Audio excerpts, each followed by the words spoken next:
Bismillahirrahmanirrahim. Assalamualaikum warahmatullahi wabarakatuh.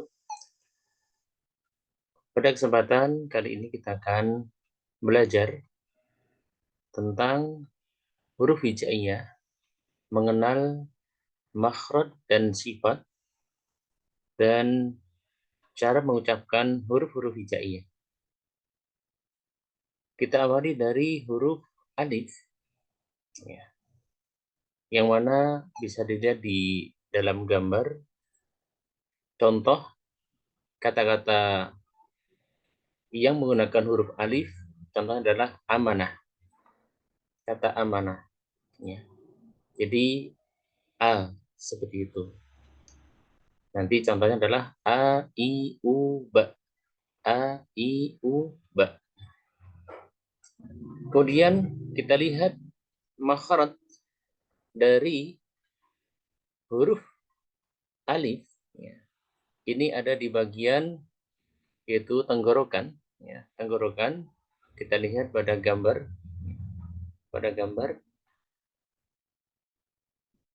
Dia ada di tenggorokan bagian bawah. Ya. Jadi tenggorokan terbagi menjadi 3. Ada bagian atas, yaitu untuk huruf ghain dan kha. Kemudian ada huruf ain dan ha. Ya. Ini adalah tengah-tengah tenggorokan kita. Kemudian ada juga yang paling bawah, yaitu huruf hamzah atau kita mengenal dengan alif dan ha. Dan ha. Jadi dia makhrajnya ada di bagian bawah pada tenggorokan kita. Jadi 6 huruf ini dikatakan dengan huruf-huruf halki. Huruf-huruf halki, huruf yang keluar dari tenggorokan. Ada 6. Ya, dari ghain, kha, kemudian ain, ha, kemudian alif atau hamzah, dan ha. Kemudian ada beberapa yang perlu kita ketahui, beberapa yang perlu kita luruskan ketika mengucapkan huruf alif. Ya.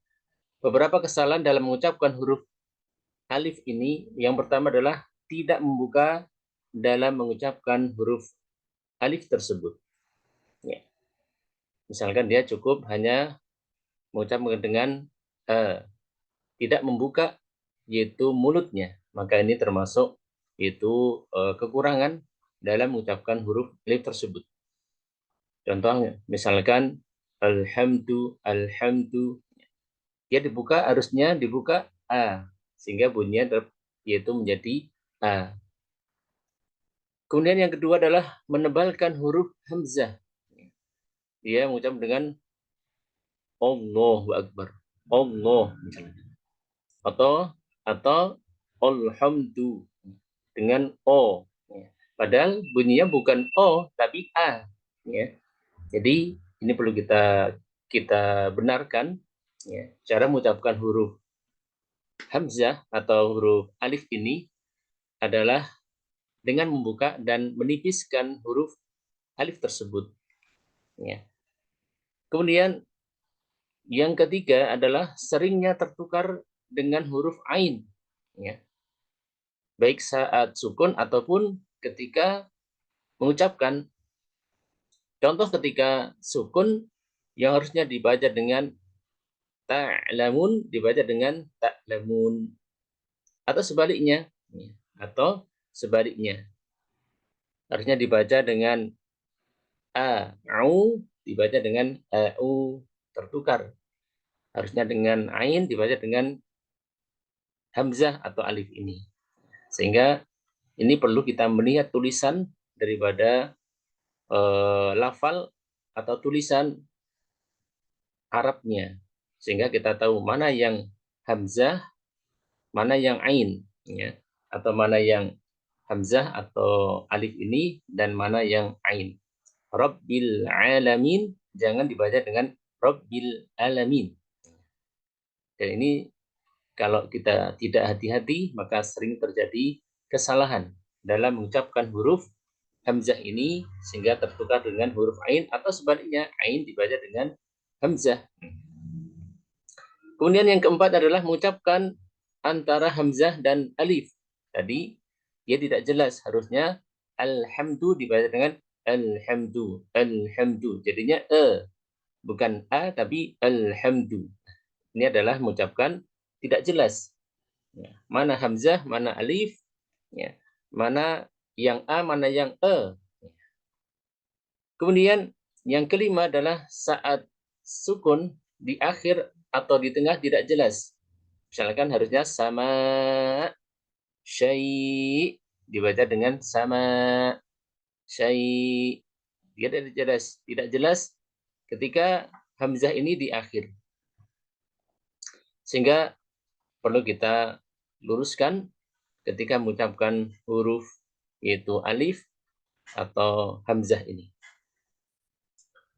Kemudian kita mengenal tentang sifat. Ya, setelah kita mengetahui kesalahan-kesalahan dalam mengucapkan huruf hamzah atau alif ini, perlu kita lihat sifat huruf alif. Yang pertama sifatnya adalah jahar. Ketika berbicara tentang jahar, maka berbicara tentang nafas. Berarti nafasnya harus tertahan. A, tidak tapi a. Kita lihat sifat itu akan muncul, ya, akan kita ketahui ketika kita mensukunkan huruf tersebut.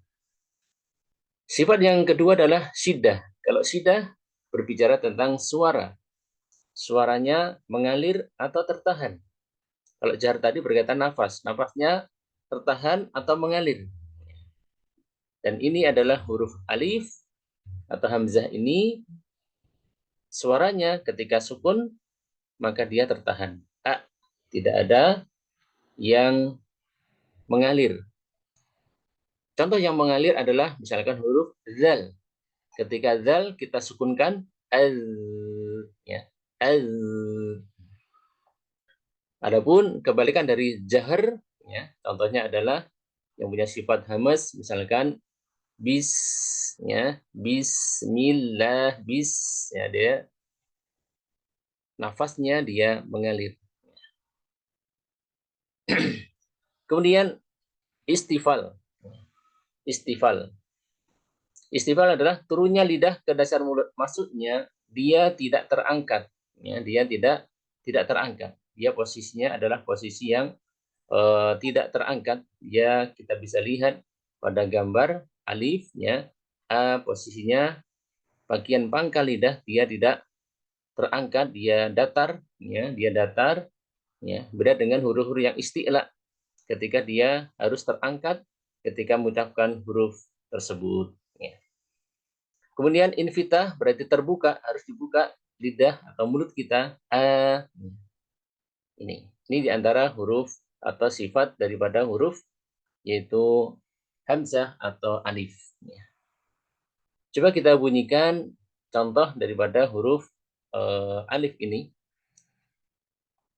A, I, U, Ba. U, An, Ani, A, Na, Minal, Mu, Ni, Ma, I, An, Ani, A. Saya ulang. A, I, U, Ba. U, An, Ani, A, Na, Minal, Mu, Ni, Ma, I, An, Ani, A. Kita lihat dari contoh praktik tadi itu, ya, kita bisa lihat pada keterangan di sini berkaitan dengan hamzah atau alif. Ketika ada nun mati bertemu dengan huruf hijaiyah, bertemu dengan huruf hamzah ini atau alif ini dibaca dengan izhar. Jadi bacanya tadi itu u an ani a, u an ani a, dibaca dengan izhar. Dan izhar perlu kita pahamkan bahwasanya izhar tidak menghilangkan dengung, tapi masih menyisakan dengung sedikit. U, N, A. Jadi jangan dihentak. Ketika mengucapkan atau membunyikan huruf alif ini ketika ketemu dengan nun mati atau tanwin. Jangan dihentak. Contoh dihentak adalah Misalkan man amana, tapi diucapkan dengan lembut, man amana. Kita ulang, i u ba u an ani a na minal mu'nima i an ani a. Kemudian kita bisa ambil contoh dalam beberapa ayat. Misalkan di sini, innal insana lafi khusr. Ya, i di sini ya. Kemudian yahsabu annama lahu akhladah. Sini ada huruf hamzah atau alif, kita mengenal dengan alif ya. Maka bunyikan dengan apa yang kita pelajari pada sifat dan makhraj ya, dengan membuka mulut kita seperti itu. Bisa dicoba pada lafal-lafal yang lainnya, pada ayat-ayat yang lainnya. Demikian, mudah-mudahan bermanfaat. Akhirul kalam. Assalamualaikum warahmatullahi wabarakatuh.